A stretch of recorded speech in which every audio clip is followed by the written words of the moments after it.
Kurunji Senior Secondary School, CBSE, Namakkal. Successful result producing school in state every year. Administered by the Board of Directors with over 35 years of experience in the teaching field. Special attention on art, craft, music, dance, silambam, yoga, skating and karate. Focus on Hindi Sabha and Spell Bee Olympiad exams. Smart class for effective and innovative learning and well-furnished library. Solitary importance on sports and games in state and national level. WhatsApp facilities to know activities of students and school inside the campus. NEET, JEE, IIT coaching experts from Rajasthan and Andhra Pradesh along with our effective teachers. Admission registration for classes LKG to +2. Kurunji Educational Institution, Kavetipatti, Namakkal. Admission in progress. CBSE, KG to 12, contact 9025895176. Metric 6 to 12, contact 9344567484. For online admission, log on to www.kurunjischoolnkl.in. In continuation to the last class, in this class we are going to discuss the next continuation of example problems. Those are 11.4 and 11.5. 11.4 and 11.5. Okay, that is right. See here. So before this example problems, we discussed, in our previous class, what is latent heat and what is latent heat of fusion and latent heat of vaporization. That's what I want to repeat once again, because this example problem is based on and this one, right? Based on the specific heat capacity and latent heat. Okay, right. Before going to discuss that specific heat, first before going to discuss that latent heat, there itself, parallel to that, we have to discuss about specific heat capacity also, right? Okay. I want to discuss the definition, because the importance of definition we are getting here, right? See, what is meant by specific heat capacity, Amma? The amount of heat energy required, for a unit massive body to rise the temperature through 1 degree centigrade. The amount of heat energy required for a unit massive body to rise the temperature through 1 degree centigrade is termed as specific heat capacity. Specific heat capacity, that is what capital S generally we are using. Okay, right. Now I'll repeat once again. The amount of heat energy required for a unit massive substance to rise the temperature through 1 degree centigrade, is termed as specific heat capacity of that particular substance, right? Water has highest specific heat capacity when compared to the rest of the liquids, right? That's what I told you. Water used as a coolant because of high specific heat capacity of water. Right. Okay, SI unit of specific heat is joule per kg per Kelvin, and it is a scalar quantity. Right. Okay, that now we discuss. Next, parallel to that specific heat capacity, in our previous class we already discussed, but once again I am repeating, what is meant by latent heat? What is meant by latent heat? Okay. So latent heat, latent means the word that is what hide. Okay. Latent heat means, the amount of heat energy required per unit massive substance, to change its state, right? Because we have matter is available in 3 different states, that is what solid, liquid, gaseous, right? So there is a conversion either from solid to liquid or from liquid to gaseous. Because of this, we have 2 definitions. One is specific heat capacity. One is latent heat of fusion. Another one is latent heat of vaporization. Okay. Latent heat is nothing but the amount of heat energy required per unit mass of substance to change its state either from solid to liquid or from liquid to gas. Right, now we are going to define, because of availability of matter in three different states, solid, liquid and gaseous, basically right. There is one more state, that is what plasma, that's you are getting in chemistry, that will be different, but basically right, basically generally matter is available in three different states, right. One is solid, liquid and gaseous. Because of these three states, we had two different definitions. One is latent heat of fusion, another one is latent heat of vaporization. Okay, right. See, what is meant by latent heat of fusion means the amount of heat energy required per unit mass of substance, to change its state from solid to liquid, The amount of heat energy required per unit mass of substance to change its state from solid to liquid is termed as latent heat of fusion. Right? Similarly, the amount of heat energy required to change its state from liquid to gas, is termed as latent heat of vaporization. Okay, right. But in both the cases, whether it is latent heat of fusion or latent heat of vaporization, in all the cases, when there is a change of state, the temperature remains constant. There is no increase in the temperature. The temperature remains constant. This is the important point we have to keep in mind while discussing about latent heat. Okay, right. So in this class, from starting onwards, I explained you once again what is specific heat capacity and then what is latent heat. So if we come to the point of latent heat, latent heat is also a scalar quantity because heat is a form of energy, and SI unit of latent heat is obviously it is L is equal to Q by M, no? So joule per kg is the SI unit, right? That's it. So this is what I want to say about specific heat capacity and latent heat. Once again, before going to discuss the example problems, that is example 11.4 first initially. Next we will go for example 11.5. See, in this example, when 0.15 kg of ice, of 0 degree centigrade mixed with 0.30 kg of water at 50 degrees centigrade in a container. I will repeat once again. When 0.15 kg of ice of 0 degree centigrade mixed with 0.30 kg of water at 50 degrees centigrade in a container, the resulting temperature is 6.7 degrees centigrade. 6.7 degree centigrade. Okay, full stop. Calculate the heat of fusion of ice. And he also mentioned specific heat capacity of water as 4186 joule per kg per Kelvin. This is the specific heat capacity of water. Okay, that is 4186 joule per kg per Kelvin. Okay, right. Now what I am saying is, I will repeat the problem once again. You please be concentrate. When 0.15 kilogram of ice,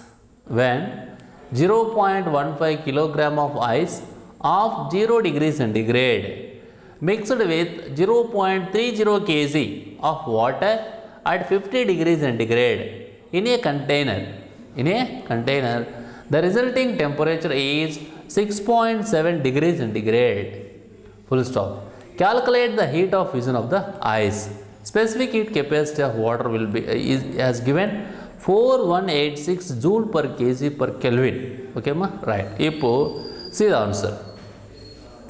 First, we are going to calculate heat lost by the water. Right. So heat lost by the water is equal to, see, heat lost by the water means heat is heat energy, right? That is what Q is equal to ms delta T formula. That's what just now I told you the definition of specific heat capacity, right?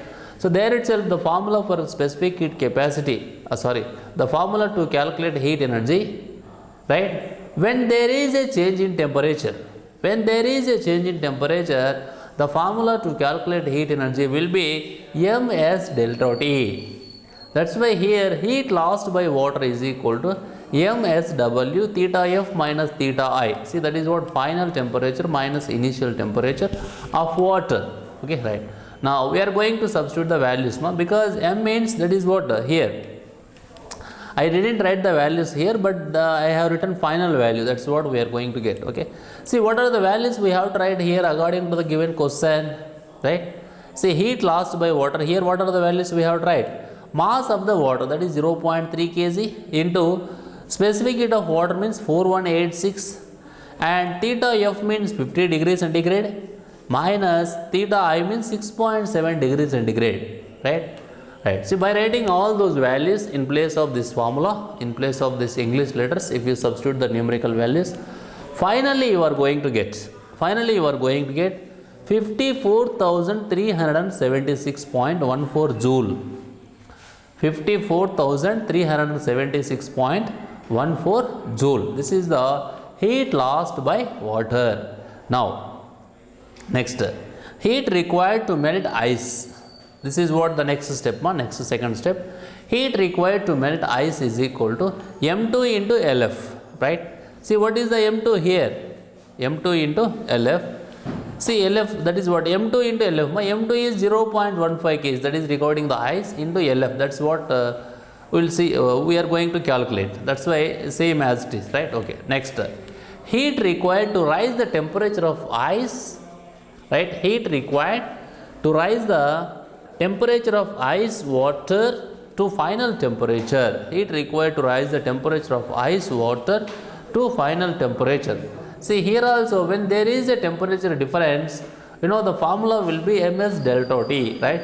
So here m1 is W into theta F minus theta I, okay, right. Now we are going to substitute the values. So if we are going to substitute the values here, it will be 0.15 kg, and this is what 4186 already given like a constant, and into 6.7 degrees centigrade minus 0 degrees centigrade, right? You can see the question. See, everything we have to write according to the question. No, it is 6.7 degrees centigrade and it is 0 degrees centigrade, right? If by multiplying all these things, so mathematically here we are getting 4,206.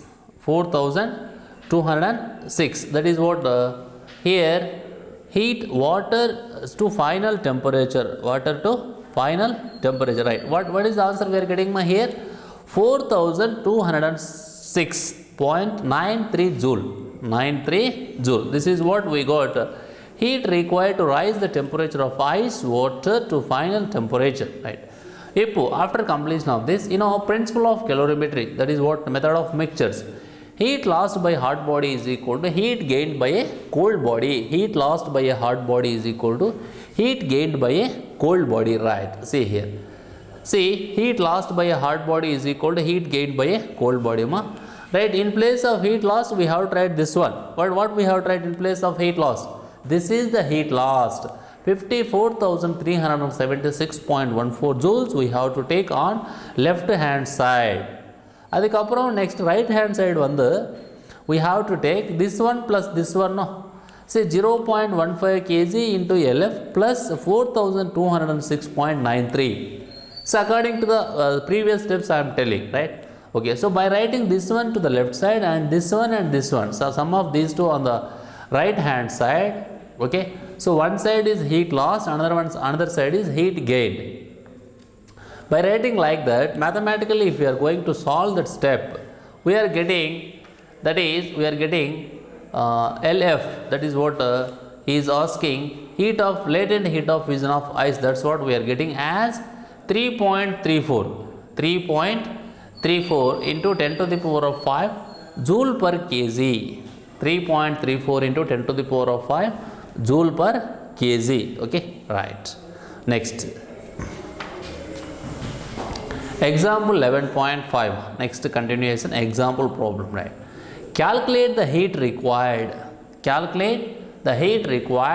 to to convert 3 kg of ice at minus 12 degrees centigrade kept in a calorimeter to steam at 100 degrees centigrade at atmospheric pressure, right?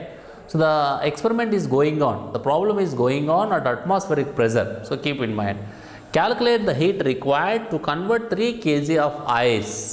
Calculate the heat required to convert 3 kg of ice at minus 12 degrees centigrade kept in a calorimeter to steam at 100 degrees centigrade. To steam at 100 degrees centigrade at atmospheric pressure. இப்போ they have given some constant values.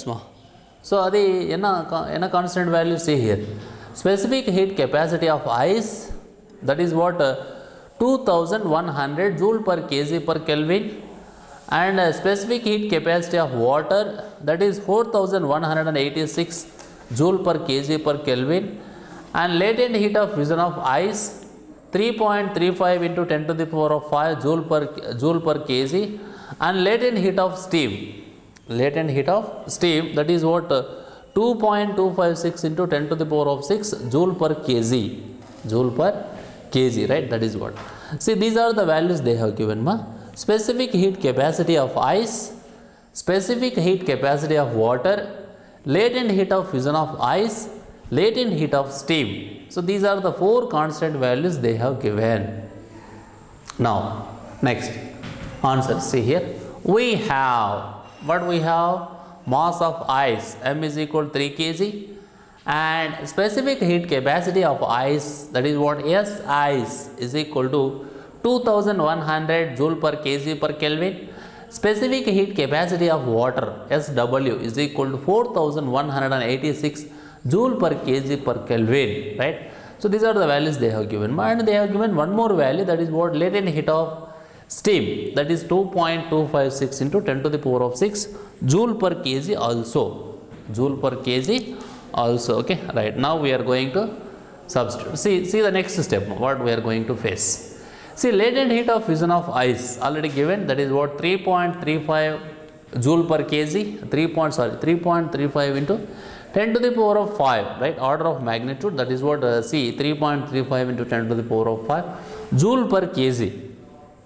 Next, latent heat of steam, that is what L steam is equal to 2.256 into 10 to the power of 6 joule per kg, right? It is okay, right? See, these they have given, just we are writing a given data. Ippo, see here, we have to calculate. See what we have to calculate in this problem. We have to calculate the heat required to convert 3 kg of ice at minus 12 degrees centigrade kept in a calorimeter to steam at 100 degrees centigrade at atmospheric pressure. Okay, that's what we have to calculate, right? Ippo, see, there are different stages. See, ice directly will not come to steam, no. See, first the temperature of ice, whatever it may be they have given, that is minus 12 degrees centigrade, will increase from minus 12 degrees centigrade to 0 degrees centigrade. Afterwards, when we are going to get ice at 0 degrees centigrade, now see the temperature what it is going to get changes the state from ice to water, right? But temperature remains constant. That is what yesterday previous class we discussed in the topic of change of state. So when there is a change of state either from solid to liquid or from liquid to gas, the rising temperature will not take place. The temperature remains constant. Okay, right? Here, when ice became as water at the same temperature, next what will happen? After changing the state, the temperature starts to increase from 0 degrees centigrade to the 100 degrees centigrade, right? That is what water at 0 degrees centigrade to the water at 100 degrees centigrade. Next, steam at 100 degrees centigrade, water at 100 degrees centigrade to the steam at 100 degrees centigrade, right? See, here also there is a change of state takes place. Okay, right? See, water is going to become as a steam. See, water is the liquid state, no? Steam is the vapor state, no? Right? See, the temperature remains constant. That's what just now I told you. When there is a change of state, the temperature remains constant. There itself we are getting the important physical quantity. That's what we already discussed. Latent heat. Based on the change of state either from solid to liquid or from liquid to gases, we are defining like latent heat of fission and latent heat of vaporization, right? So in this problem, these many stages are there to get from ice at minus 12 degrees centigrade to the steam at 100 degrees centigrade, right? So this is what 3 kg of ice at minus 12 degrees centigrade, and this is what steam at 100 degrees centigrade, right? So in each step you just calculate the amount of heat energy required, right? Okay. See here, you know, the Q1 is equal to MISI delta T. I means ISMA, right? MISI delta T, right? So if you substitute these values, that is what is Mi and Si and delta T? See here, Mi means that is what 3 kilogram, that's what they have given, and Si means what? Specific heat capacity of ice, that is 2100 joule per kg per Kelvin. Then delta T means what? Delta T means that is 0 minus of minus 12. That is what here 0, here minus of minus 12. Minus is there already in that formula because delta T means T2 minus T1 and minus of minus will become plus, right? So here we have to multiply, that is 3 into 2100 into 12. So which will give us 75,600 joules. 75,600 joules. Okay, that is. Ipo next stage. Right? See, ice becomes into water. Ice becomes into water, right? Here Q2 is equal to ml. See, what is the mass here? See, mass will become 3 kg only, no? Right. But what about the L? L value is 3.35 into 10 to the power of 5 joule per kg. So if you multiply 3 with 3.35 into 10 to the power of 5 joule per kg, you are getting this value. This is what see here, right? So 1,005,300. This is the value we are getting as a Q2. That is the heat energy required to become from here to here. Next, from here to here, it is what water at 0 degrees centigrade to the water at 100 degrees centigrade, right? It is MW, SW, delta T. MW means what? Mass of water, which is what is the mass of water here? See, in place of these values, we have to see MW means 3m, right? SW means 4186 and delta T means 100 degrees, and that is what 100 will come, right? 100, okay? See, by multiplying these three things, that is what 3 with 4186 and into 100 will give us 1255,800. This is the value we are getting, right? Next, a Q4. Q4 means ml only, no? Right, ml. See, what is m here? M is the 3 kg and L is the 2.256 into 10 to the power of 6 joule per kg, right? So by multiplying 3 with 2.256 into 10 to the power of 6 joule per kg, we are getting 676,800, right? It is what joules, right? So in different stages, this is the amount of heat energy required. That is what Q1, Q2, Q3 and Q4. Q1, Q2, Q3 and Q4. So finally you can write one statement, that is what heat required to convert 3 kg of ice at minus 12 degrees centigrade to steam at 100 degrees centigrade. Q is equal to Q1 plus Q2 plus Q3 plus Q4, right? See, we have to get the sum of all these things. No? Finally, just we are writing in terms of power of 10. So 10 power 6, right? Anyhow, we are getting Q is equal to 9.1 into 10 to the power of 6. Q is equal to 9.1 into 10 to the power of 6 joules. Okay, that is what we can say, right? Now, next one. After completion of this, right? Okay. In this class we discussed 2 example problems, right? In first example problem, we calculated heat of fusion of ice, and in the second problem, we calculated the heat required to convert 3 kg of ice at minus 12 degrees centigrade kept in a calorimeter to steam at 100 degrees centigrade at atmospheric pressure. Okay, right. Okay, in our next class, we will continue with the next continuation topic, that is heat transfer. Okay, there itself we will discuss about conduction, and afterwards next continuation example problems if possible. Okay, right. Thank you.